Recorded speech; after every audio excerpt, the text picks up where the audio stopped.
Wahai Rasulullah, sekiranya aku telah mati, sedangkan perjuanganmu ini belum selesai, sekiranya engkau hendak menyeberangi sebuah lautan, engkau hendak menyeberangi sebuah sungai, dan engkau tidak memperolehi rakit pun ataupun jembatan, maka engkau galilah lubang-lubang kuburku, engkau galilah kuburku, engkau ambillah tulang belulangku, engkau jadikanlah sebagai jembatan untuk engkau menyeberangi sungai itu, untuk jumpa manusia.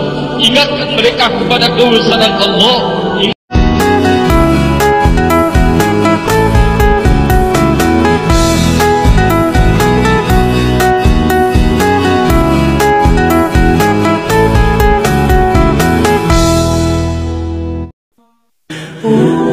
Jemaah yang dimuliakan Allah Subhanahu wa taala, seluruh harta kekayaan Khadijah diserahkan kepada suaminya, kepada Nabi sallallahu alaihi wasallam untuk perjuangkan agama ini. 2/3 kekayaan kota Mekah milik Khadijah. Tetapi ketika Khadijah hendak menjelang wafat, tidak ada kafan yang digunakan untuk menutupi Khadijah, jasad Khadijah. Bahkan pakaian yang digunakan Khadijah ketika itu adalah pakaian yang sudah sangat kumuh dengan 83 tambalan, di antaranya dengan kulit kayu. Jemaah yang dimuliakan Allah Subhanahu wa taala, dikisahkan satu hari Nabi sallallahu alaihi wasallam pulang daripada kerja dakwah. Ketika pulang masuk ke dalam rumah, biasa Khadijah menyambut, berdiri di depan pintu. Ketika Khadijah hendak berdiri menyambut, Nabi sallallahu alaihi wasallam kata, "Wahai Khadijah, tetaplah kamu di tempatmu." Ketika itu Khadijah senang menyusukan Fatimah yang ketika itu masih bayi.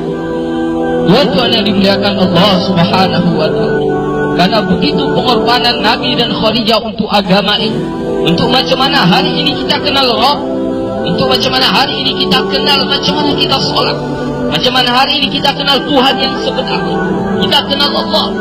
Jamaah yang dimuliakan Allah Subhanahu wa taala, seluruh harta kekayaan mereka telah menjadi habis. Sehingga ketika Fatimah menyusu, bukan air susu yang keluar, tetapi darah yang keluar yang masuk ke dalam mulut daripada Fatimah radhiyallahu anha. Maka Nabi SAW telah mengambil ini Fatimah dan diletakkan di tempat itu. Gantilah Nabi SAW berbaring di pangkuan Khadijah.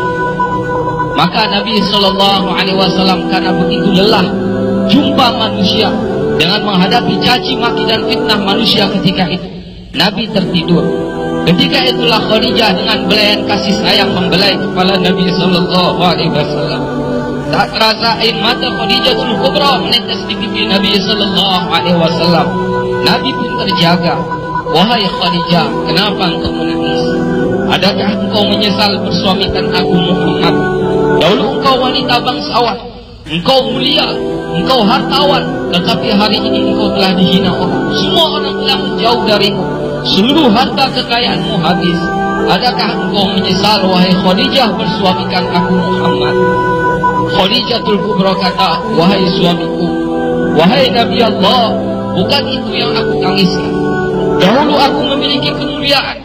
Kemuliaan itu aku serahkan untuk Allah dan Rasulnya. Dahulu aku punya kebangsawanan.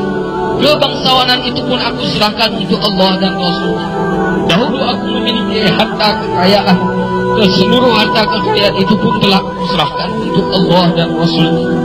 Wahai Rasulullah, sekarang aku tak punya apa-apa lagi. Tetapi engkau masih terus memperjuangkan agama ini. Wahai Rasulullah, sekiranya aku telah mati, sedangkan perjuanganmu ini belum selesai, sekiranya engkau hendak menyeberangi sebuah lautan, engkau hendak menyeberangi sebuah sungai, dan engkau tidak memperolehi rakit pun ataupun jembatan, maka engkau galilah lubang-lubang kuburku, engkau galilah kuburku, engkau ambillah tulang belulangku, engkau jadikanlah sebagai jembatan untuk engkau menyeberangi sungai itu, untuk jumpa manusia. Ingatkan mereka kepada kebesaran Allah, ingatkan mereka kepada yang hak, ajak mereka kepada Islam, wahai Rasulullah. Tuan-tuan yang dimuliakan Allah Subhanahu wa taala, seorang nabi yang agung, seorang istri yang agung, suami istri berpelukan sambil menangis memikirkan agama ini. Allah Akbar. Jemaah yang dimuliakan Allah Subhanahu wa taala, agama tersebar. Hari ini kita kenal Allah bukan dengan mudah, jemaah yang mulia.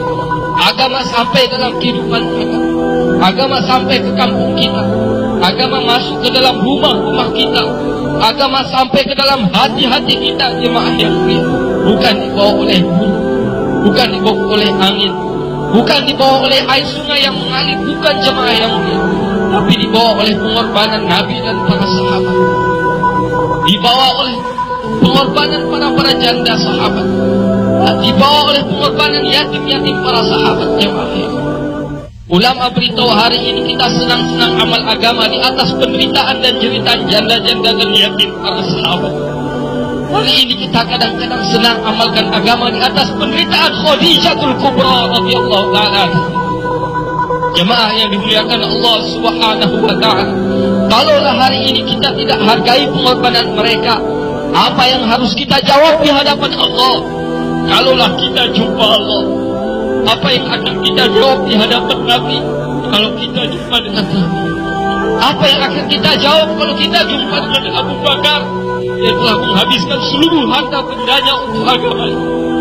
Apalah yang akan kita jawab, wahai ibu-ibu yang mulia, kalau ibu-ibu jumpa dengan sahabiah-sahabiah yang telah mengorbankan suami-suami mereka syahid di jalan Allah?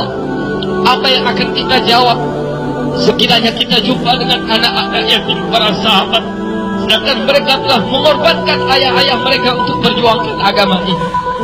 Jemaah yang dimuliakan Allah Subhanahu wa ta'ala, agama ini sangat berhajat kepada pengorbanan, jemaah yang mulia.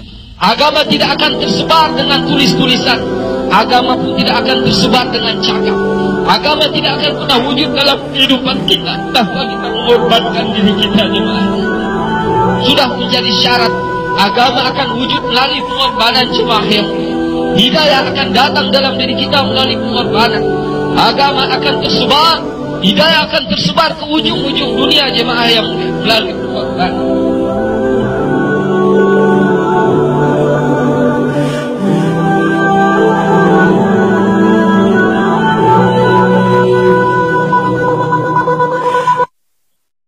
Maka mulai hari ini tolonglah siapkan diri kalian untuk berjuang untuk agama Allah.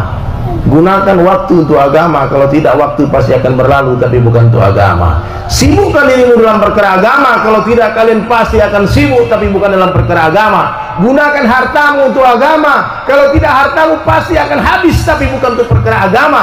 Dan matilah dalam urusan agama, kalau tidak kalian semua pasti akan mati tapi bukan dalam urusan agama. Takbir.